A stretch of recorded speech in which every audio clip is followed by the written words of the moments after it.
Hello. I've been having a running discussion with some people about immigration and the hate and the racism coming out of the Trump administration. And I'm appalled by how some people try to justify these actions and where there is no justification whatsoever.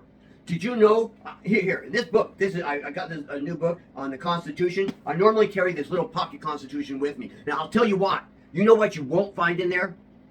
You will not find anywhere where it gives the power to either the executive, that's the president, or to Congress, or to the courts, to pass any of these immigration laws. That's right. Those immigration laws are unconstitutional. Of course, right now, we have a very biased right-wing court, so it's very unlikely we could overturn them. But the fact is, Trump and many Democrats have been operating unconstitutionally with their attacks on these immigrants. And let me make it perfectly clear.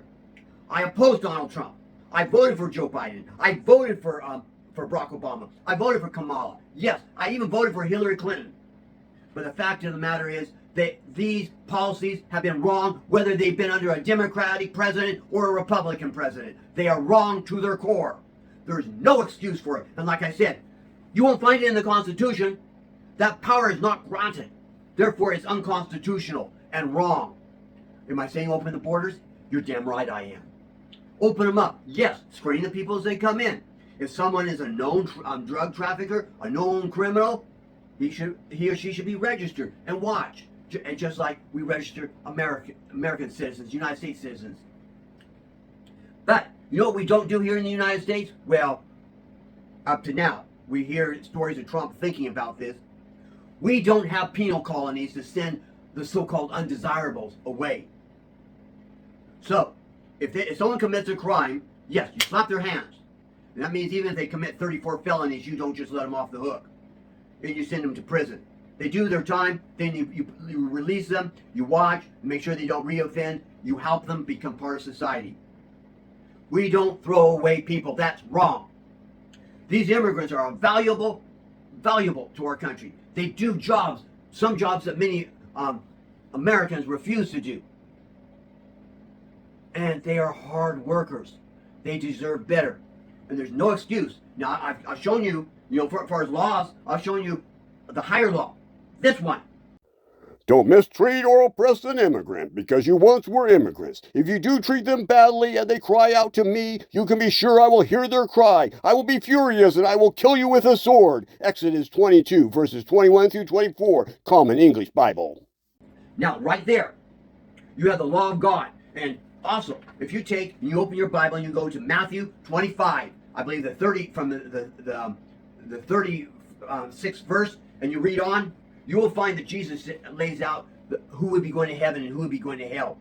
And at one point, he says, I was a stranger, and you welcome me in. And you'll be going to paradise because of that. I'm paraphrasing, of course. And by the way, stranger is a biblical term for immigrant.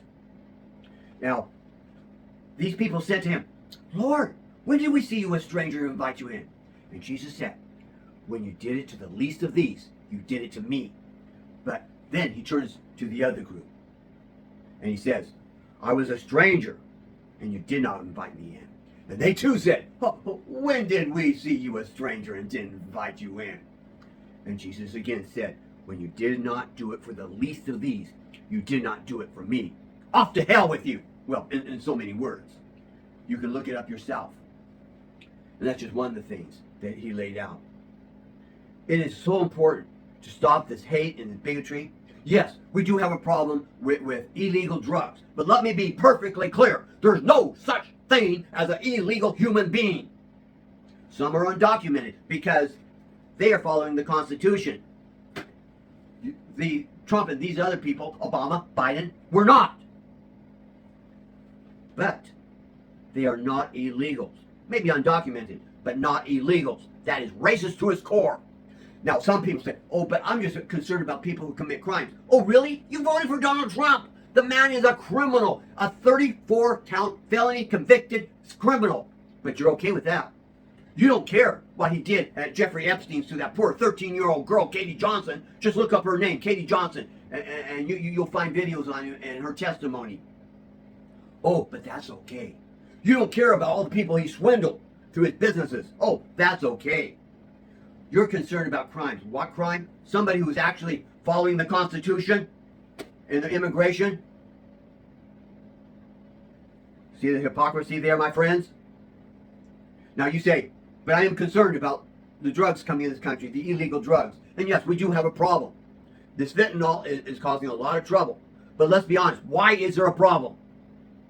Is it because somebody from another country is saying, hey, I can make a lot of profit off these Americans? You know what it is? It's Americans going down and smuggling it over. Many of them have ghost white skin.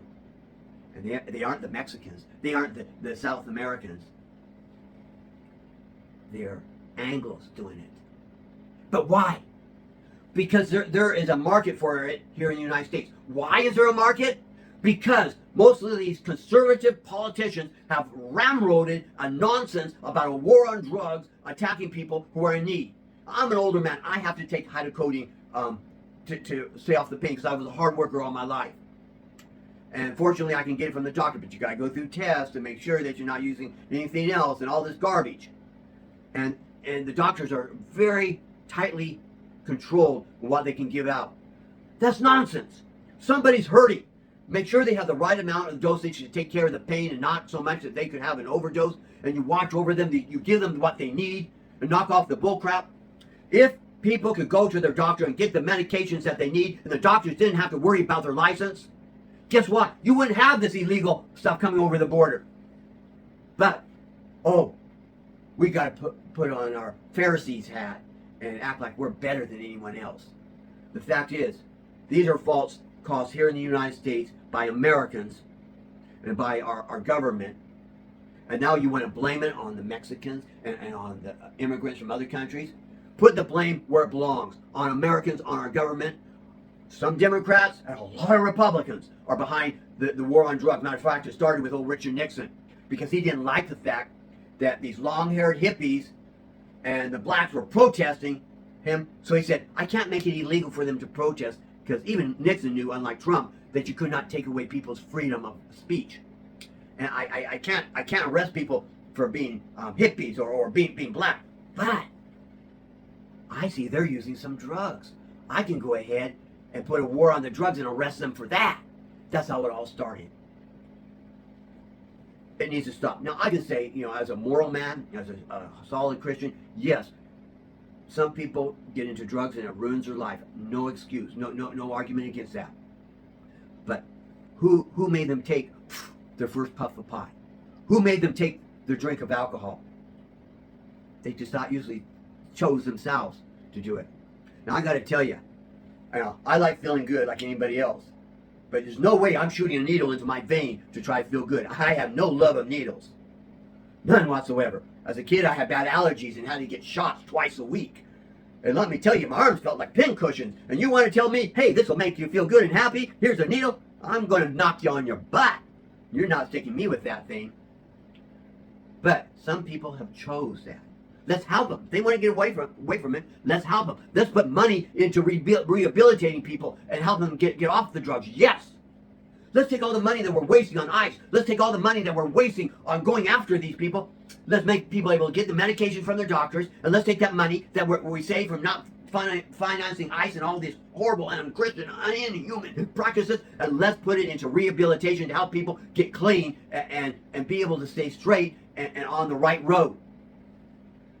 This problem is another case of someone who is actually the culprit here, pointing the finger at anybody else but at themselves.